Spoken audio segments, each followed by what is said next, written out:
Please be seated, everyone. It is a special day. It's our Children's Sunday. And for that reason, I have prepared a special children's sermon for today. It's going to be great. If there are any other children who have come in, please come join us up front. And you children who are in the first pew, come right out here in front of everybody so you can listen to this sermon. I think you're really going to like it. This is a great one. I worked really hard on it, and I'm sure you're going to love it. You can have a seat. Just go ahead and sit down if that's okay. Yeah, just go ahead and sit down. Any other children want to come up for the children's sermon? I promise it's going to be amazing. Yeah? Anyone else? Yeah. You can come up too. Yeah. You can you can both come up. Yeah. Both. That's great. Okay. Now I know, children, you've been in Sunday school all year. You've been learning about loving your neighbor and learning about all the things that Jesus asked you to do. And so I prepared this very special sermon for you that I know you're going to like. And you probably learned about this, but as you know, in the 5th century at the Council of Chalcedon, that we resolved the Christological controversies that arose in 1st and 2nd Ephesus, the famous Robbers' Council, through this really special Greek word, axikitos, right? You learned that word, axikitos, right? Yeah, you remember you learned that word. Now, the important thing about that is that, there was this great confusion, and that Greek word means confusion. So, I have a list of Greek and Latin and English etymologies I'd like to go through for you. Yes, I'm sorry. With all due respect to the Reverend Doctor, the children have fallen asleep. I think they're a little bored. I know. Well, when we get to the etymologies, they're really going to perk up. I can tell. I know. You already got to the etymologies, okay. And they fell asleep.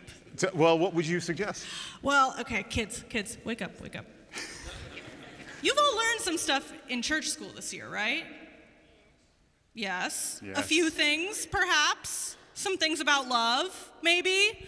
So I think it would be kind of fun if we put you head to head with the Plummer professor of Christian morals and see if you can maybe, I don't know, show off a thing or two that you might know. So are you suggesting a test of Christian ethics for the Plummer professor of Christian morals? Perhaps. You have tenure.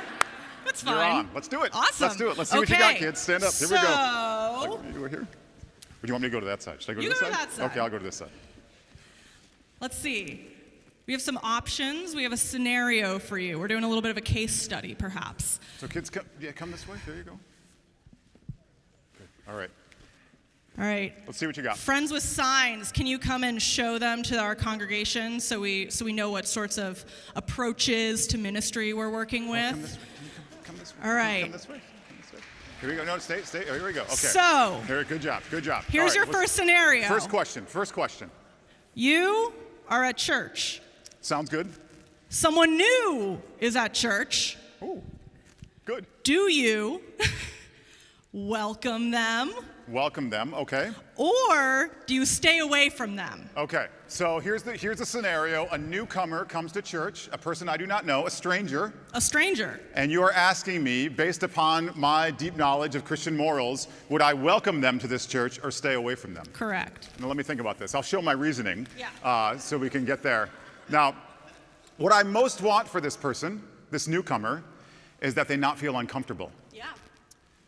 And it may be that if I am too assertive, and I get right in their face and start, being very aggressive with my welcome, that would make them uncomfortable. And what I want most for them is for them not to be uncomfortable. And if they're uncomfortable, I will be uncomfortable. And I really don't want myself to be uncomfortable. So I think the answer here is stay away from them. Final answer, stay away from them. Final answer, stay away from them. Okay. Kids. In Sunday school, in church school, if you meet a stranger, do you stay away from them or do you welcome them? What do you think? That is the correct answer, I fear. Okay. 1 point to the children. No points to the professor of Christian ethics. Let's get the next one. I think that was a trick. But it's okay. It's still anyone's game. Okay. It's still anyone's game. It's fine. All right. We have another scenario. You have just gotten home from a long day of being the minister at church. Okay. You see your neighbor hanging out in their driveway. They're working on something. They're having a hard time. They are kind of struggling with it. And you can tease them or encourage them.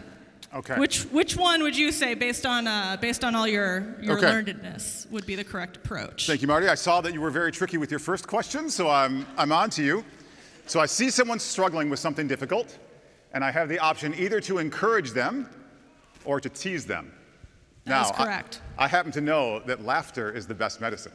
And so if I tease them in a very humorous way, in a very lighthearted way, they will laugh, and then everything will be better, and they'll feel much better about things. So this one, despite your attempted trick, I know the answer here is tease them. Final answer, tease them. Final answer, tease them! Okay, kids, with all of your wonderful church school knowledge about loving your neighbor, would you say the correct answer here is tease them or encourage them? Encourage them. That is correct. Okay. I fear. Okay. It's okay. It's okay. You could still get a 50% Okay. on this I got it. exam. All right, well, keep them coming. Here we You go. know. All right, our next scenario. You are out on a hike. A hike. Okay. You were very prepared. You brought 3 entire water bottles, and like the big ones that Yeah. like people take on the Yeah. Appalachian Trail. Hydration is important. Hydration is very important. That's right. It is a 1-mile hike. Okay. You don't need all that water. Okay. But you have Okay. so much of it. You Okay. have plenty. You thought ahead. Yep. You come across someone on the trail who has no water with them. No water. No water Unprepared. with them. Very Okay. unprepared. Okay. And so the question is, do you take pity on this foolish person who brought no water on their hike and share with them, Okay. or do you keep your water for yourself? Okay. So the question here, if I could summarize, the question here is I have something and I have more than I need, and another person has a need but has none. Do I share with them or keep it to myself? I know where you're going with this because I'm a professor of Christian morals. There's this concept in moral philosophy called moral hazard. And if you give to someone who is not prepared, what you do is you actually enable that lack of preparation. And so the only moral thing to do in a situation where I have more than I need and another person does not have what they need is for me to keep it for myself. Keep it for yourself, final answer. Keep it for yourself, final answer. Yep. Okay. You've read some stories about this guy Jesus, about his approaches when there are people who need something and there are people who have a lot of something.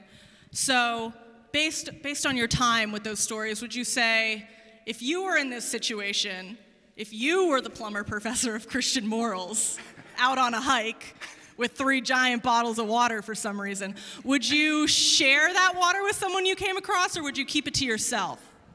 Share it. That Okay. is the correct Okay. answer. Okay. It's okay. You can still redeem yourself. Yeah. There is always a chance for redemption. The last one's like Some might say. The last one counts for 4, right? Yeah, the okay, last one counts good. for 4. Here we go. I'm ready. It's easy. Like kindergarten lesson. Okay, Bring great, we got it. Bring Bring yourself it. back. I've got it. You're in Michigan. You're Great. in kindergarten. Great. Let's hear it. And someone who is not like you sits down next to you at school. And the question is, will you ignore them, or will you start with hello? Okay. So someone is different than me. Someone is different from you. Okay. They're different than me. They're like the different background or something. Like maybe have like they don't recognize them. I don't recognize their. They wear glasses and you don't. Okay. Okay. So difference. How do I deal with difference? Okay. And the options are ignore them or say hello to them to try to start a conversation with them. Well, you have to love your neighbor as yourself, right? And different people are scary. Different people can cause problems. They can really challenge me. And if I'm loving myself appropriately, I would probably keep some distance from them. And if they're different from me, I'm also different from them, so they probably want to keep some distance from me. So actually, the best thing to do when you encounter someone who is different than you is to ignore them.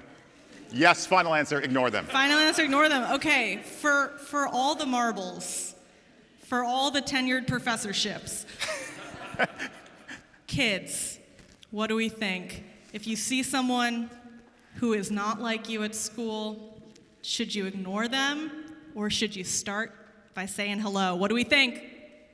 Say hello. Yeah. Say hello. Okay. And that is the correct answer.